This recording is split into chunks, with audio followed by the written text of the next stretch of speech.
Selamat datang kembali di mata kuliah MA 2121 Aljabar Linear Elementer. Sekarang kita masuk materi pekan ke-7, yaitu tentang perubahan basis. Perhatikan bidang XY berikut ini. Bidang ini dibangun oleh vektor I dan vektor J, di mana vektor I sejajar dengan sumbu X dan vektor J sejajar dengan sumbu Y. Kalau kita punya vektor W yang dalam representasi koordinat kartesiusnya adalah 1, 2. Nah, karena vektor I dan vektor J sejajar dengan sumbu-sumbu itu, maka kita punya bahwa W sama dengan 1 kali I ditambah 2 kali J. Jadi akibatnya representasi W dalam koordinat kartesius itu sama dengan koordinat W terhadap basis I dan J. Basis untuk suatu masalah belum tentu cocok untuk masalah yang lain, jadi bisa jadi suatu masalah cocok untuk direpresentasikan dengan sumbu yang horizontal dan vertikal, namun bisa jadi masalah yang lain lebih cocok direpresentasikan dengan sumbu-sumbu yang merah seperti ini. Artinya, objek-objek yang tadinya direpresentasikan terhadap sumbu yang lama harus kita ubah, harus kita lihat representasinya terhadap sumbu-sumbu yang baru. Nah, bagaimana melihat representasinya terhadap sumbu-sumbu yang baru? Kita ambil vektor yang sejajar dengan sumbu-sumbu yang baru. Saya ambil di sini vektor U1 dan vektor U2. Kemudian kita lihat lagi vektor W yang terhadap representasinya terhadap sumbu yang lama adalah 1, 2. Untuk melihat representasi vektor yang kuning ini terhadap sumbu yang baru, maka kita perlu memproyeksikan vektor W terhadap sumbu-sumbu yang baru. Jadi kita harus mencari vektor yang hijau ini, dua vektor yang hijau ini. Nah, karena vektor yang hijau ini sejajar dengan vektor U1, maka dia adalah kelipatan dari vektor U1. Begitu juga dengan vektor yang hijau ini. Nah, artinya vektor W merupakan alfa U1 ditambah dengan beta U2.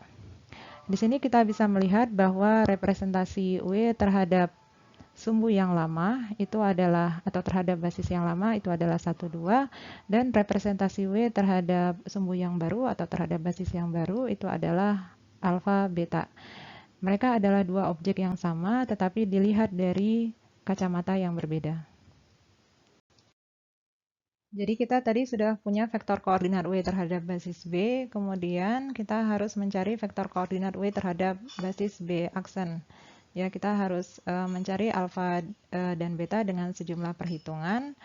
Nah, kemudian muncul pertanyaan, apakah ada mesin atau fungsi sehingga kalau kita input vektor koordinat W terhadap basis B, maka kita akan dapatkan vektor koordinat W terhadap basis B aksen.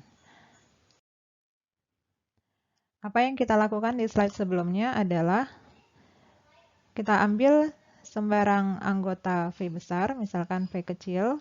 Kemudian V kecil dapat kita ubah menjadi vektor koordinat V terhadap basis B.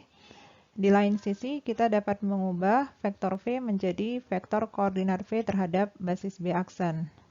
Nah, pertanyaan yang muncul sekarang adalah, adakah matriks yang mentransformasi vektor koordinat V terhadap basis B ke vektor koordinat V terhadap basis B aksen. Ya, dengan kata lain, kita mencari matriks A, sehingga A dikalikan dengan vektor koordinat V terhadap B sama dengan vektor koordinat V terhadap basis B aksen. Sebagai ilustrasi untuk mencari matriks tersebut di ruang vektor berdimensi n, kita akan lihat bagaimana mencari matriks itu di ruang vektor berdimensi 2. Misalkan B dan B aksen merupakan basis untuk ruang vektor V yang berdimensi 2. Kemudian misalkan V kecil anggota dari ruang vektor V. Selanjutnya, misalkan vektor koordinat B1 terhadap B aksen adalah alfa 1, alfa 2, dan vektor koordinat B2 terhadap B aksen adalah beta 1, beta 2. Dan misalkan juga vektor koordinat V terhadap basis B adalah gamma 1, gamma 2. Nah, dari sini kita dapatkan bahwa V sama dengan, ya karena ini merupakan vektor koordinat terhadap basis B, maka V sama dengan gamma 1 dikalikan dengan B1 yang merupakan vektor pertama di basis B, ditambah gamma 2 dikalikan dengan B2 yang merupakan vektor kedua di basis B. Selanjutnya B1 dan B2 di sini kita substitusikan dengan apa yang kita dapatkan dari sini dan dari sini. Jadi dari sini kita dapatkan bahwa karena ini merupakan vektor koordinat terhadap basis B aksen, maka B1 sama dengan alfa 1 dikalikan dengan vektor pertama dari B aksen. Jadi alfa 1 dikalikan dengan B1 aksen ditambah alfa 2 dikalikan dengan B2 aksen yang merupakan vektor kedua di B aksen. Dengan cara yang serupa kita bisa dapatkan B2. Ya, jadi B2 sama dengan beta 1 B1 aksen ditambah beta 2 dikalikan dengan B2 aksen. Jadi kita dapatkan seperti ini. Selanjutnya kelompokkan koefisien dari B1 aksen dan B2 aksen. Kita dapatkan ini. Jadi kita dapatkan V sama dengan ini. Artinya vektor koordinat V terhadap basis B aksen itu adalah koefisien di depan B1 aksen dan B2 aksen. Jadi vektor koordinat V terhadap basis B aksen adalah ini. Dan vektor ini dapat dipandang sebagai perkalian dua matriks, yaitu matriks yang entry-entrynya alfa 1, beta 1, alfa 2, beta 2, dan matriks yang merupakan vektor kolom yang entry-entrynya adalah gamma 1, gamma 2. Selanjutnya perhatikan bahwa matriks ini kolom pertamanya adalah vektor koordinat B1 terhadap B aksen, dan kolom keduanya adalah vektor koordinat B2 terhadap B aksen.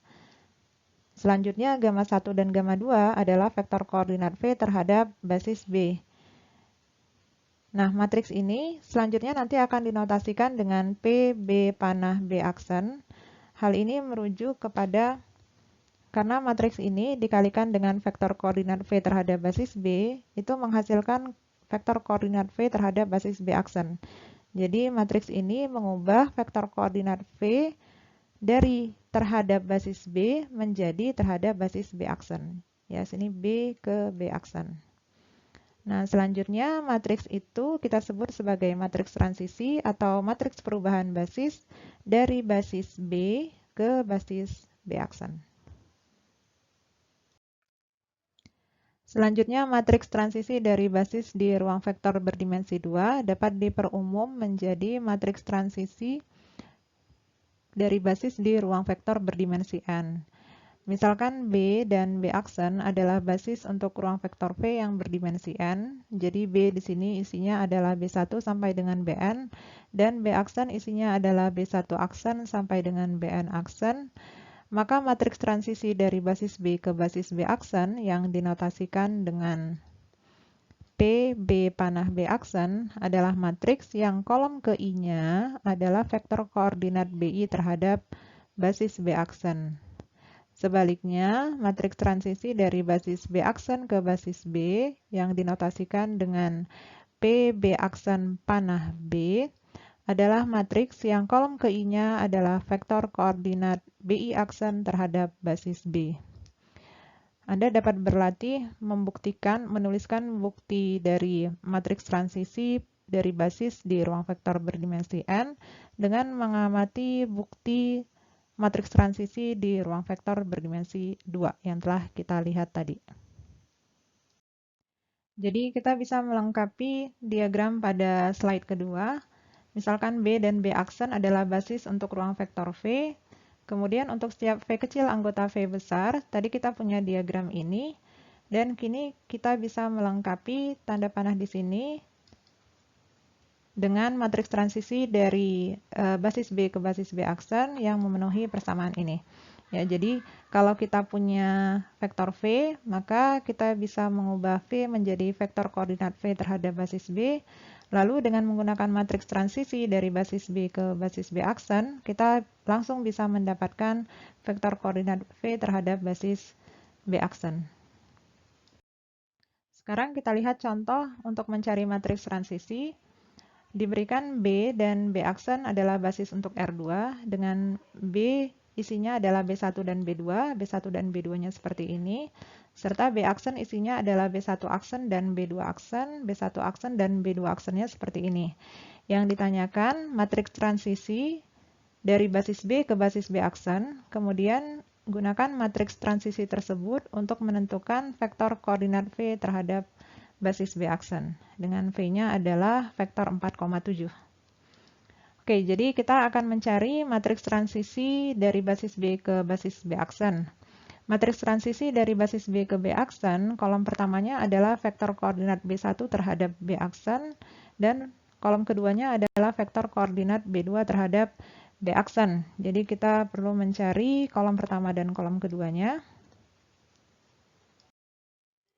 Oke, baik. Ini yang kita punya, ini modal kita. Kemudian kita ingin mencari vektor koordinat B1 terhadap basis B aksen dan vektor koordinat B2 terhadap basis B aksen. Jadi kita perlu mencari kombinasi linear dari B1 terhadap basis B aksen. Begitu juga dengan B2. Nah, lihat bahwa B1 sama dengan 1,0. Ini sama dengan, jadi kita misalkan sama dengan alfa 1 dikalikan dengan B1 aksen ditambah alfa 2 dikalikan dengan B2 aksen. Begitu juga dengan B2, B2 sama dengan 0,1, kita misalkan sama dengan beta 1 kali B1 aksen ditambah beta 2 kali B2 aksen. Nah, dari sini kita akan dapatkan sistem persamaan linear yang dalam bentuk persamaan matriks adalah sebagai berikut. Ya, jadi kita akan mencari alfa 1, alfa 2, serta beta 1 dan beta 2. Nah, karena matriksnya, Anda perhatikan bahwa matriksnya punya inverse, maka kita bisa mendapatkan alfa 1, alfa 2 sama dengan inverse dari matriks ini dikalikan dengan 1, 0. Ya, inverse-nya karena matriksnya hanya 2 kali 2, maka mudah dicari. Jadi kita dapat alfa 1 dan alfa 2-nya ini. Lalu dengan cara yang serupa kita dapatkan beta 1 dan beta 2-nya adalah ini.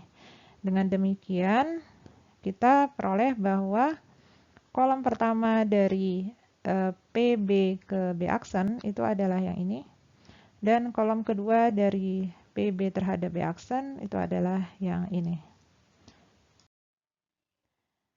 Ya, jadi kita dapatkan ini hasilnya ya, matriks transisi B terhadap B aksen.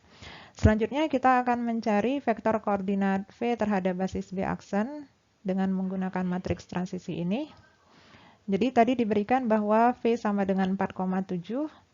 Nah, karena basis B merupakan basis baku untuk R2, maka dengan mudah kita dapatkan bahwa vektor koordinat V terhadap basis B adalah 47. Lalu, vektor koordinat V terhadap basis B aksen adalah matriks transisi ini dikalikan dengan vektor koordinat V terhadap basis B.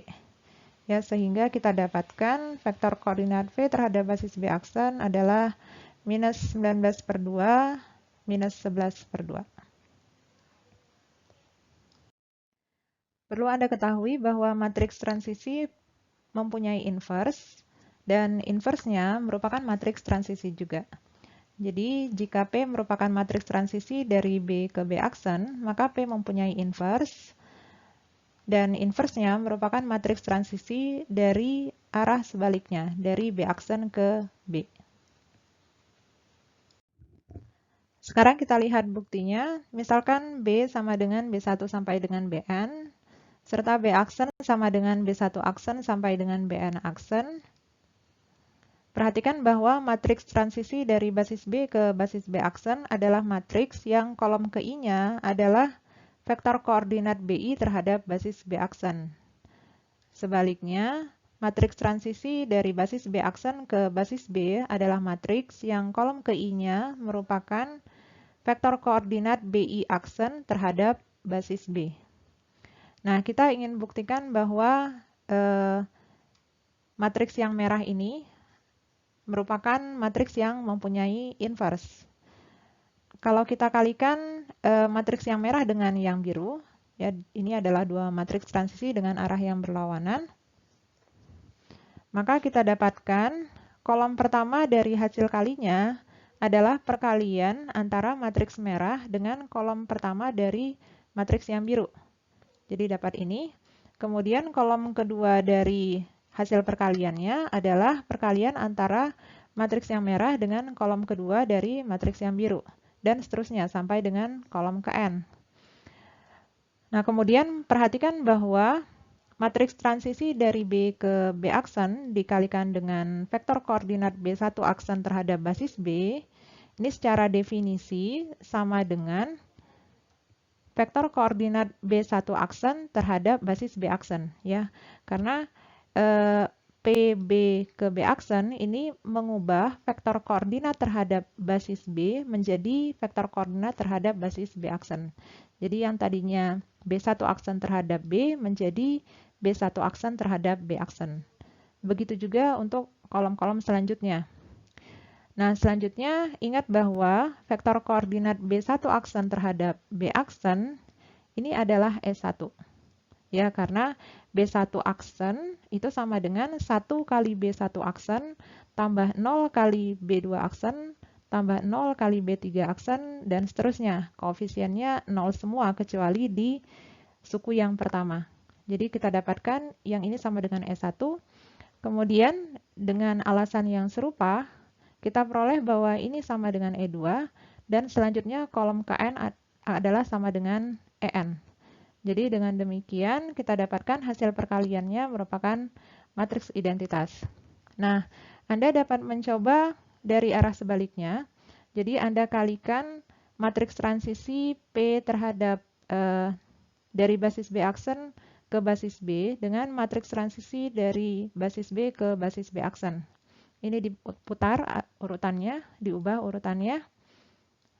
Kemudian cara yang itu Anda akan dapatkan juga bahwa hasil kalinya sama dengan matriks identitas.